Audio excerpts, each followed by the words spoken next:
Hi guys, this is Connie. I have to reread because apparently it's not on the channel. Brian's Return. This is chapter 18. And I think this is the last chapter, and then we'll do a roundup. I lost it because I ended up taking my phone for a swim unexpectedly and never got to upload it. So here's the missing chapter. Connie reads, Brian's Return, Chapter 18. Dear Caleb, I am where I belong, and I belong where I am. If there had still been something of his old life left in him, and there may have been just a faint part of it, it left with the bear. Left when he looked over the broad head at the bear's heart and knew that he was not afraid, because he was as good as the bear, as quick, as ready to do what he had to do. Because he knew he could kill the bear, knew he would kill the bear, he didn't have to kill. He was even with the bear, even with the woods, even with his life. He did not put the tent up that night, but made a fire and had plain rice with salt. He didn't even take fish. And then propped the end of his canoe upside down a couple of feet on a limb, spread his bag beneath it, and went to sleep. The mosquitoes came for a short time. Then the night cooled so that they left, and he slept soundly. The next morning he made tea, packed the canoe, and worked 10 hours on long lakes with 2 one-mile portages, making, according to the map, just under 30 miles. With 30 or so miles still to go to Williams Lake and the Small Horns. That evening he took fish to mix with his rice, again using a bare hook, and read some Shakespeare before it was dark. Still Romeo and Juliet, having to reread it 6 or 7 times, standing on the lakeshore speaking out loud over the water before he thought he understood it. Just before he finished, he found himself speaking to an audience. 2 otters came along the shore hunting and stopped to listen to him. Floating on their backs in the water, with their heads raised attentively, as he read them a verse, then reread it.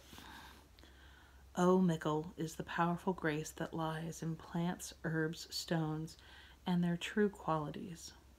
For naught so vile that on the earth doth live, but to the earth some special good doth give. When he was finished, they rolled over and dove, and he did not see them again. You could have clapped, he called after them, or at least told me what mickle means. But they were gone. Again, he slept without the tent, under the canoe. That night it rained softly, a bit, but the canoe shed the water, and he stayed dry. And sometime toward morning he heard a noise, a rustling, and it awakened him, and when he went back to sleep he dreamed of Billy. It was a strange dream. Billy was there, in the woods, and he would point to something, a limb on a tree, a deer standing, a duck flying across the moon.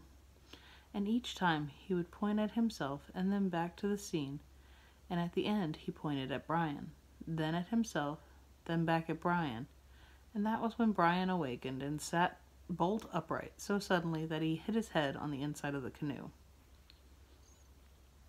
For a moment he sat there, wondering why he was awake. It was dark, though clear and well lighted by the moon, and there was a faint glow in the east.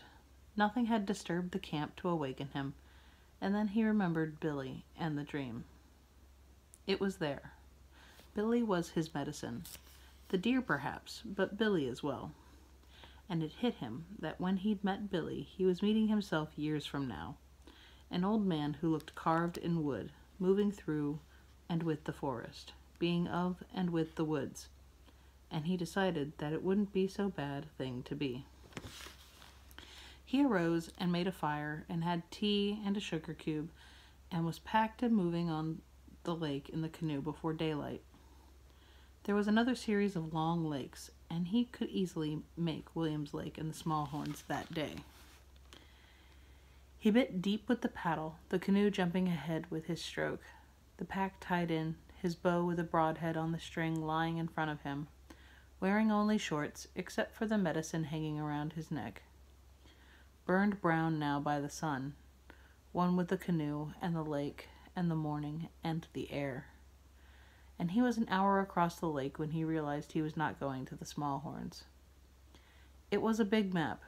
There were many lakes and rivers to see, much more country to be in, and the Small Horns would still be there later.